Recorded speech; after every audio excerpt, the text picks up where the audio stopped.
Hi there, YouTube. Welcome back to Kramer's Garage. This is episode 3 of the 1977 basket case Goldwing project. So, in the first episode, I showed you the frame, how it was rusted out on the bottom and cracked. And it took a couple weeks for me to get it repaired. I had to take it to a fab shop.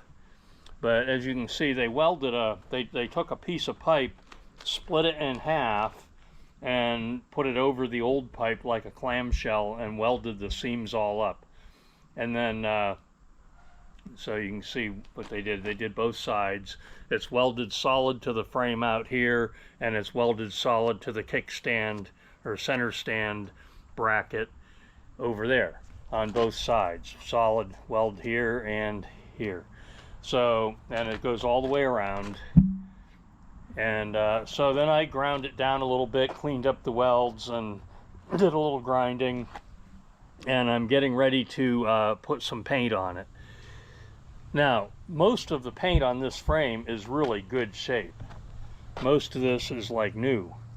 So I don't want to repaint the whole frame because you can never duplicate the quality and durability of the original factory finish. So I'm not going to repaint the whole frame. I'm going to paint the areas that were welded, and there's some damage up in here on the front down tubes. I'm going to paint that up.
Okay, folks, for the first time in my life, I cannot get that tire off the rim. I have got my tire removing bar inserted under the bead, but I cannot get it to budge. This tire's been on here for 20 years, the rubber is stiff and hard, and I cannot get it to budge. So I'm going to do something I've never done before, and I'm literally going to cut the bead.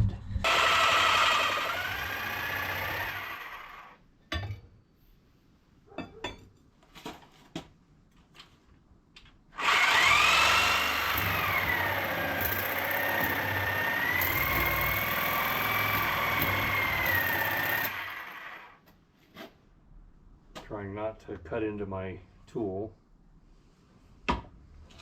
Let's see if it'll budge now. No, not yet. Okay.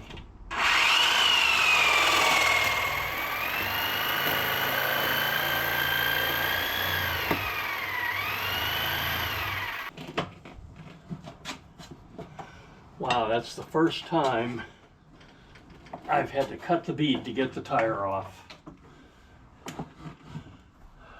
Working on 50-year-old motorcycles is always an adventure, isn't it? This tire was so stiff, I can hardly even spread it open to get the tube out.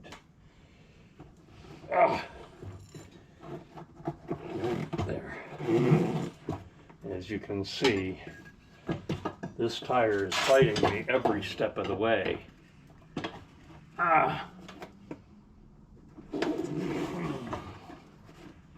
The tire will not win this fight. I promise you that.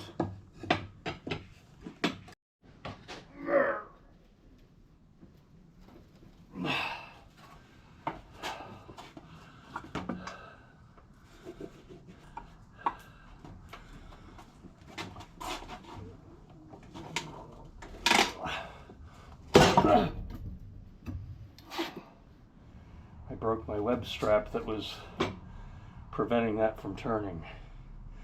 I'll be lucky if I don't bend the rim getting this tire off.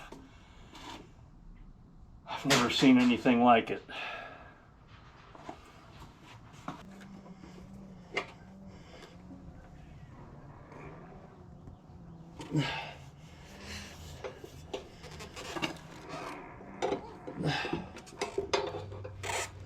I'll be taking ibuprofen tonight, folks.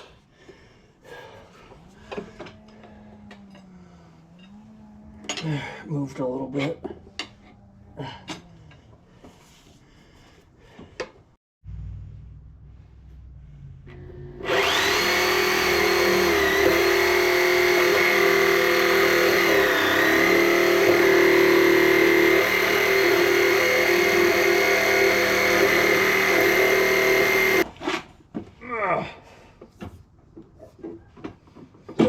Cut more. Might have to cut more. It's not letting loose yet. My God.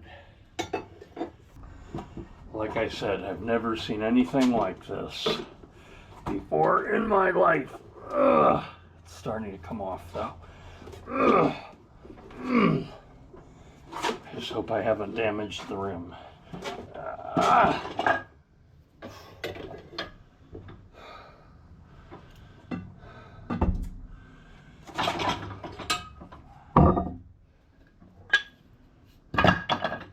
There. The tire from hell.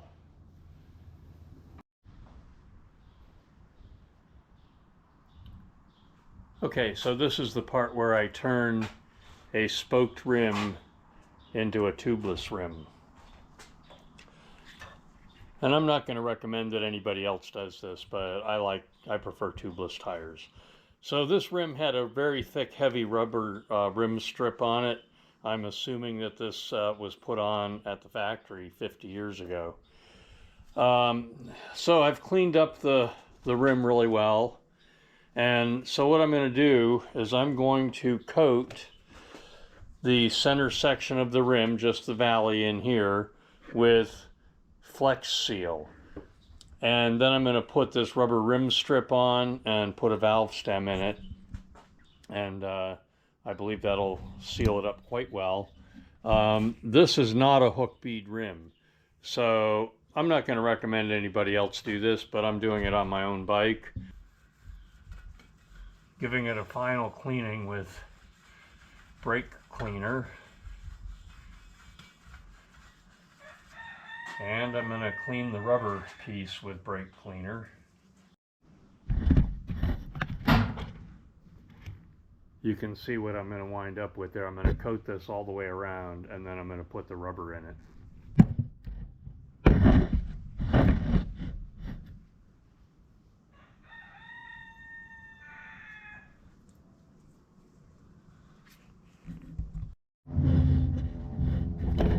Okay, there I've got the flex seal on all the way around the rim, and I'm now going to put the rubber on.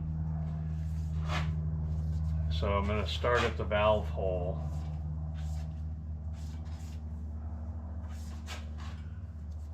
So there's my valve hole right there.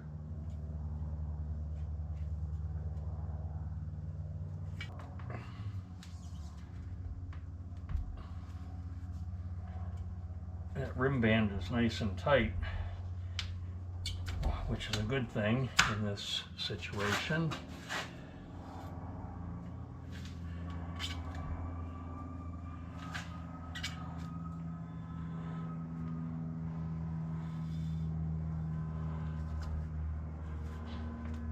I've got to massage that around a little bit. I'm not quite in this. Oh, there we go. I think it just moved to the center.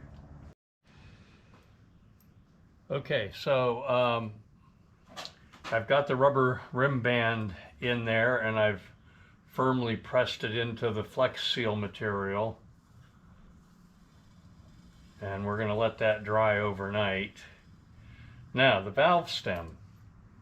So I actually cut this valve stem out of the inner tube that used to be in this wheel.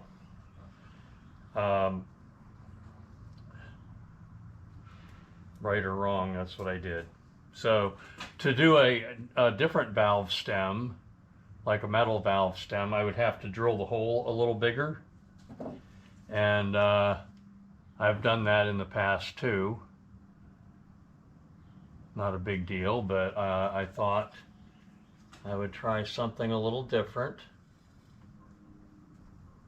Trying to get some of that extra flex seal out of the hole so I don't get it in my valve stem. You can see that there. I put a little flex seal down there on the base, and then put the washer down, and then I'm going to put another little bit of flex seal over the washer.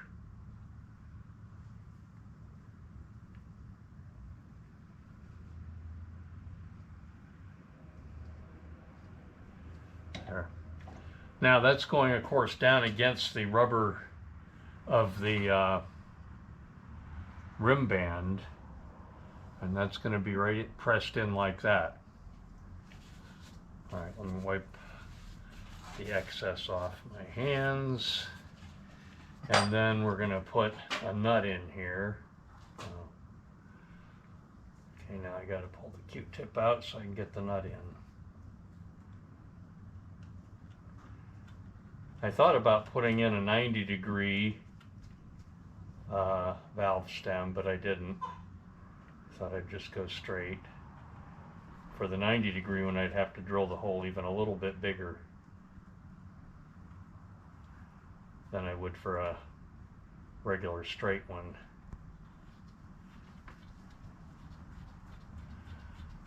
But anyway, the one that's cut out of the old inner tube does not require me to drill the hole bigger.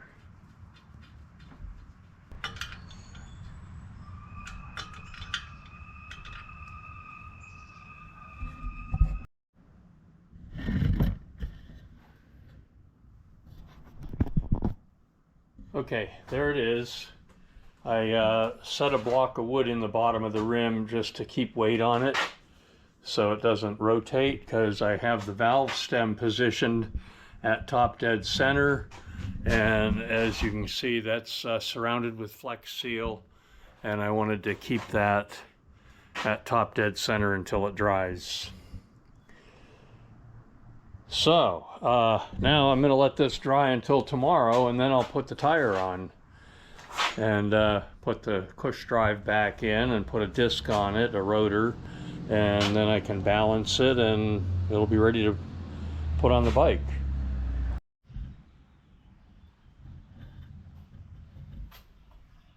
Okay, so I put this rubber strip on,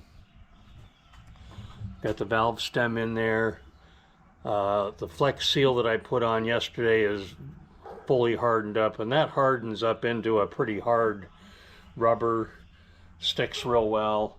I don't believe this is going to leak a bit. There's my valve stem, and that's a valve stem that was cut out of an inner tube.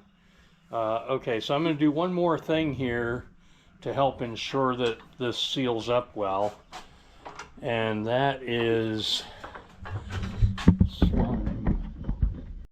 So I'm putting some slime on the bead shelf, and that'll do two things. It'll lubricate the bead shelf so the tire will slide up on there easier, and it should help it to seal to ensure that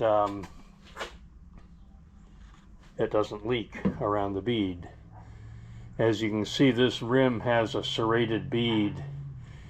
You can see the little serration marks in there. I believe they were doing that back in the day to help prevent the tire from slipping on the rim if the tire pressure was low.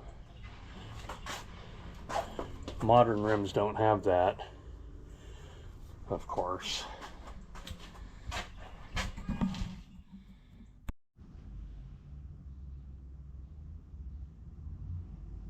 So make sure you check your direction of rotation. This tire rotates this way, and there's also a yellow dot on there, right there where the valve stem goes. So this is going to be on here this way.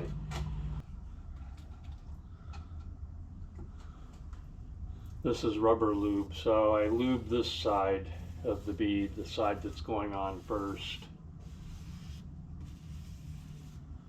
Lube that with the rubber lube. Line the yellow dot up.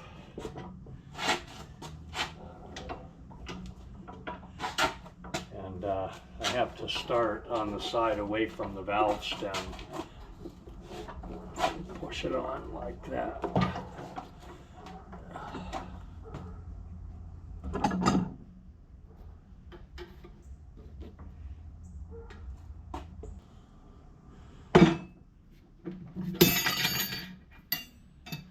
If you remember, I had to cut this tire off with a Sawzall.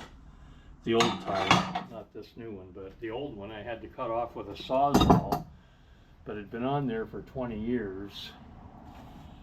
As you can see, the new one was a little bit difficult to put on. It is a little difficult to put on,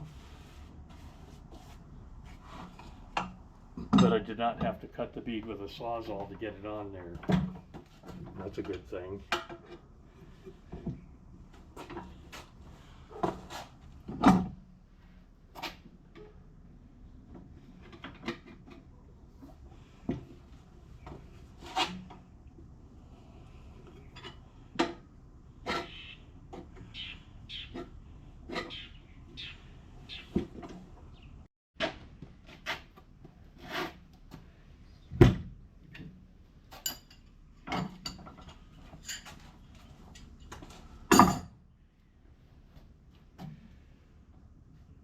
Okay, mounted up okay. So the next thing to do is get it off the stand and see if it holds air.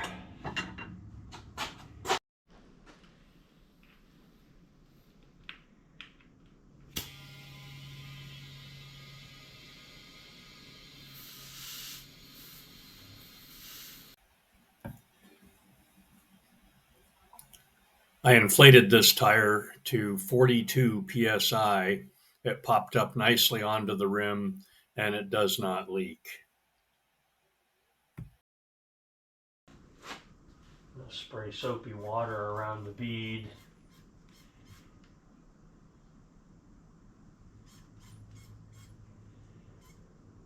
If it leaks, the soapy water will start spitting right away.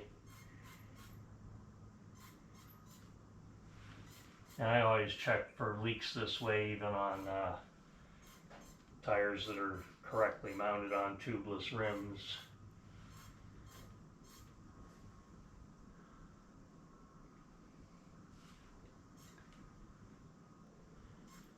Now a brand new tire will stretch a little bit, so the pressure will go down as the tire stretches.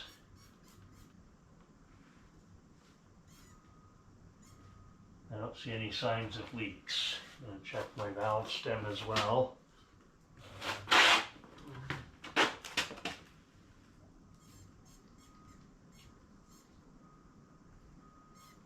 Valve stem is not leaking. Alright, before I balance the wheel, I need to put the push drive back in, and I need to put the disc rotor back on. You want to have everything on there when you balance the wheel.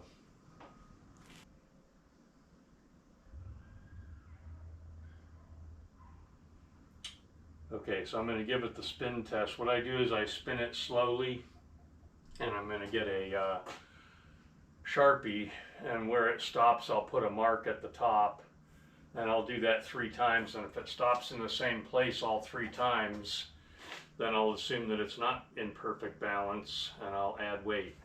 But if it stops randomly, different spot each time, then I will assume it's in perfect balance and add nothing.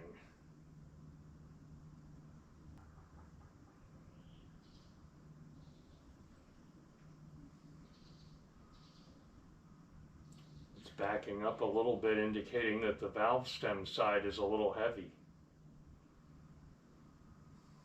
Something's a little heavy. It should not have backed up, it should have stopped. So there's the first spin. Okay, second spin.